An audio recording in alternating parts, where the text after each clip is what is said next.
Guys, it's a little bit late, but I just got done seeing Mickey 17, the new hit film from Bong Joon-ho, director of one of my favorite films of 2019, Parasite. However, I lied a little bit ago. I said hit film. Unfortunately, Mickey 17 is kind of bombing at the box office right now. It's about to go on to streaming platforms, and damn it, I just don't know why. Guys, I'm pleading with you. I'm begging on my hands and knees. Okay, maybe not that far. But go out, bring a buddy, bring your girl. Go see Mickey 17.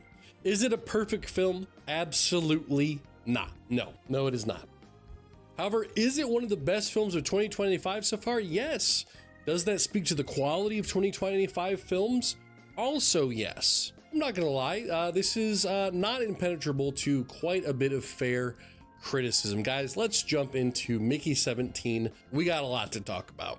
Going into the story itself, it's sort of like a Wall-E-ish future. The world's kind of gone to crap.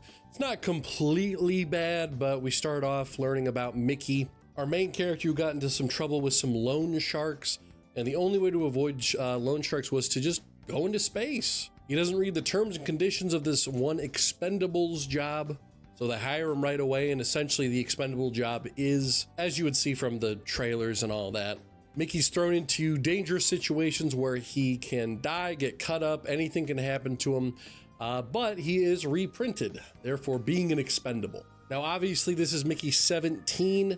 We see some of the Mickey deaths, like one where there's like radiation pouring into a suit. His hand gets cut off. There's a couple where he has to breathe in this like brand new virus when they land on a planet. We see a couple of deaths here and there. Now, apparently this film is based off of the book. I believe it's Mickey 7.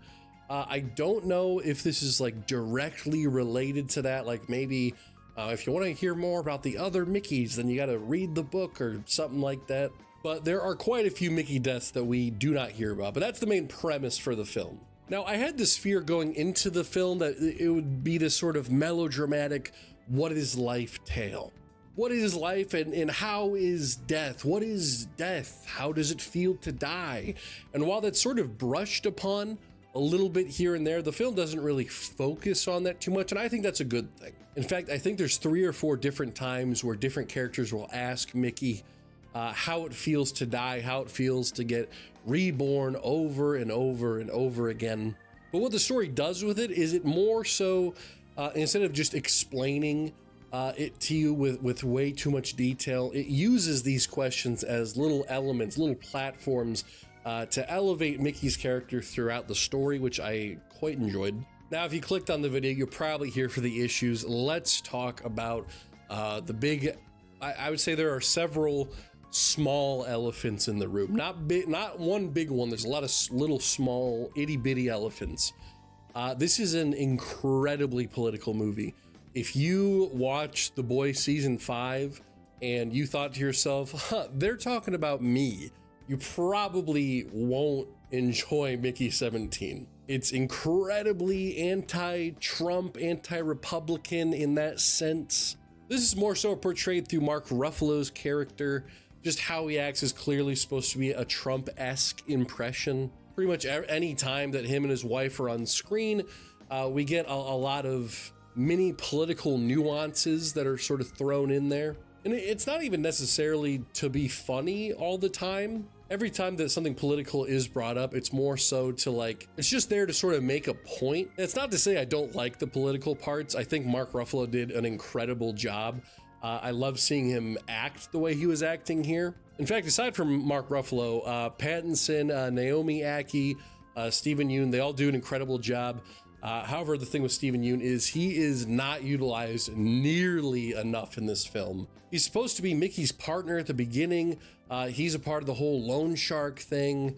You know, they wanted to open up this macaroon shop, saying it was going to be selling more than hamburgers. But then next thing you know, by the end of the film, spoilers by the way, Steven Yeun's character is like trying to cut Mickey up into pieces because he just doesn't really give a shit about Mickey, considering he gets reprinted or whatever. So I would say that that's definitely one of the biggest problems with the film, is the lack of character development for people that aren't Mickey, whether it is Naomi Akkie's character or Steven Yeun's character. There are so many that are introduced, have a big moment, a big scene, and then nothing becomes of them. Like, for example, there's this one part where Mickey 17 is invited to have dinner with Mark Ruffalo's character himself. And then there's this other chick, I forget her name, she's also invited to dinner, and they're talking about how they're gonna repopulate the earth. They're big into sexual repopulation and how she's the perfect human being to be a part of this generation. All the babies are gonna be spitting out through her. And that's as far as that goes. That's as far as her character goes, aside from her wanting to sleep with Mickey for like 5 minutes. And then that's kind of it. Even Naomi Aki's character, who, you know, she plays a very important role as like this super intense general who's in love with Mickey. Aside from a really good scene toward the end where she gets a lot of character growth, her role is pretty much just supporting Mickey. And you see this right away because Mickey is on the ship at the very beginning when they're heading to this new planet, and right away there's no development of her falling in love with Mickey. She sees Mickey at the table and she's like, I'm in love. And then they just start going at it. They're writing down sex moves. They're doing everything.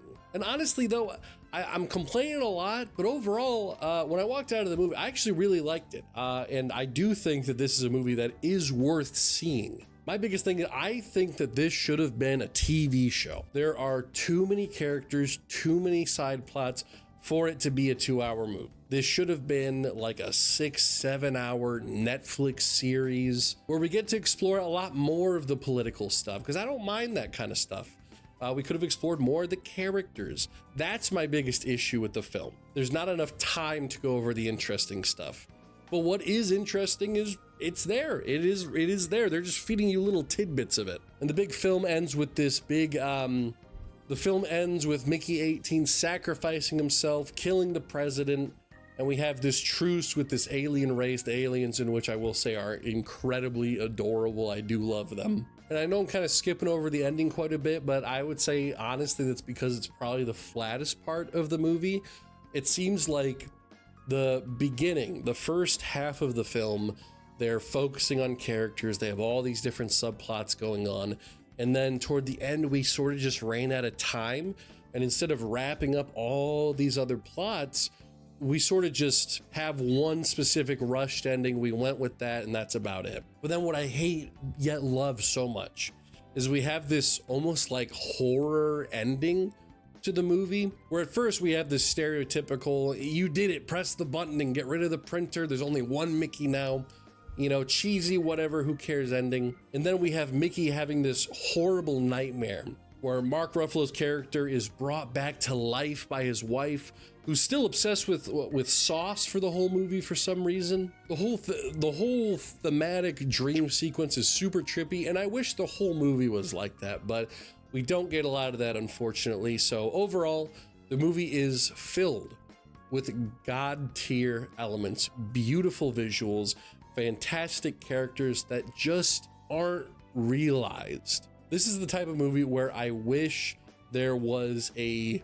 sequel in the works. I wish this was a part 1 to a part 2 coming out. I just wish that there was more, because what we got here simply isn't enough. I love the little bits and pieces that we do have, but it's not enough for me to fully recommend this for going to theaters as much as I would love to say that. Honestly, just wait till it's on Netflix, because I do think that it is absolutely worth one watch. So overall, I think that it's just slightly above average. I'm going to give it a solid 6 out of 10. Thank you guys so much for watching. Check me out on the next review coming soon.